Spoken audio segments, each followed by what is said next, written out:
வணக்கம் நேயர்களே. இன்றைய பதிவில் நாம் பார்ப்பது சந்திரன். சந்திரன் மாத்ருகாரகன் என்றும் மனோகாரன் என்றும் அழைக்கப்படுகிறான். இந்த சந்திரன் ராசி மண்டலத்தில் 4ஆம் பாவத்தின் அதிபதியாக கருதப்படுகிறார். தமிழ் மாதங்களில் ஆடி மாதத்தை குறிப்பிடுகிறது. சந்திரன் அதிதேவதை பார்வதி என்றும் பிரத்யதி தேவதை கௌரி என்றும் அழைக்கப்படுகிறது. கிரக இயல்பு இதில் சந்திரனை இருபாகமாக எடுத்துக்கொள்ளலாம். வளர்பிறை சந்திரன் சுபர் என்றும் தேய்பிறை சந்திரன் அசுபர் என்றும் அழைக்கப்படுகிறார்கள்.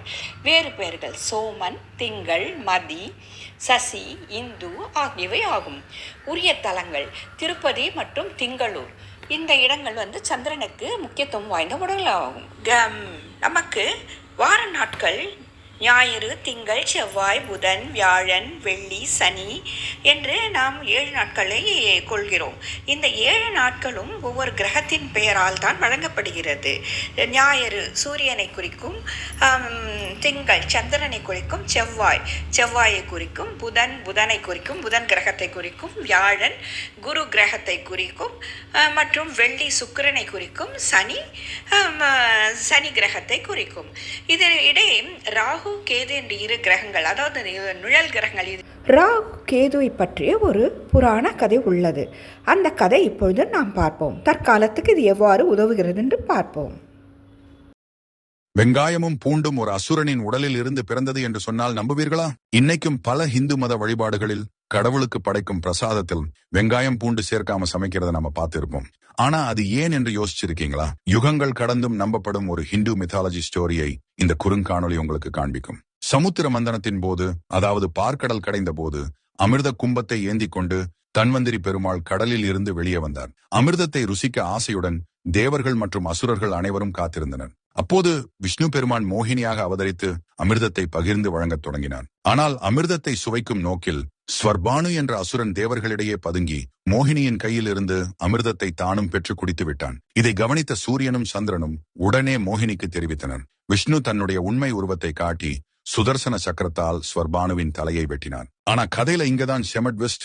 அமிர்தத்தை குடித்து விட்டதால் ஸ்வர்பானு முழுவதுமாக சாகவில்லை. துண்டிக்கப்பட்ட தலைக்கு பாம்பின் வால் பகுதி முளைத்து ராகு என்று அழைக்கப்பட்டது. முண்டமாக கிடந்த உடலுக்கு பாம்பின் தலை முளைத்து கேது என்று அழைக்கப்பட்டது.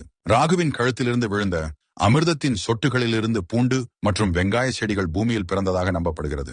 அமிர்தத்தின் ஒரு பகுதியிலிருந்து பிறந்ததால் வெங்காயம் மற்றும் பூண்டில் ஆரோக்கிய நன்மைகள் ஏராளமாக உள்ளன.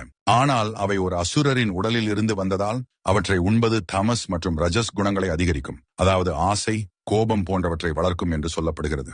இதனால் ஆன்மீக வழிபாட்டில் நாட்டமின்மையை தூண்டும் என்பதால் ஒதுக்கப்பட்டதாக நம்பப்படுகிறது. மேலும் சிலரோ பலியின் போது இரத்தத்தால் முளைத்த தாவரங்கள் இவை என்பதால் அதை கடவுளுக்கு பிரசாதமாக படைக்க வேண்டாம் என்று ஒதுக்கியதாகவும் நம்பப்படுகிறது. மறுபடியும் நாம் இப்போது சந்திரனின் காரகத்துவங்களை பற்றி ஆராய்வோம். சந்திரனுக்கு உகந்த மலர் வெள்ளை அரளி ஆகும். பிடித்த தானியம் பச்சரிசி, நெல். அதோடு இல்லாமல் பிடித்த உலோகம் ஈயம், ரத்தினம் முத்து, நிறம் வெண்மை, குணம் சாத்வீகம், சுவை இனிப்பு, வாகனம் முத்து வாகனம், திசை தென்கிழக்கு, தாது இரத்தம். உடல் உறுப்புகளில் மார்பகத்தை குறிக்கும். மொழிகள் தாய் தமிழ் மொழி ஆகும். பஞ்சபூதத்தில் நீர் தத்துவத்தை குறிக்கும். இதனுடைய உலோகம் ஈயம் என்று சொல்லும். வஸ்திரம் வெள்ளை, சுபாவம் சௌமியர், சமித்து முருங்கை, தோற்றம் குளம், அங்கம் தோல், முகபாகம் இடதுக்கண், உள்பாகம் இரத்தம். நேயர்களே, மீண்டும் ஒரு காணொலியில் சந்திப்போம். உங்களிடம் விடைபெறுவது ராஜகுமாரி.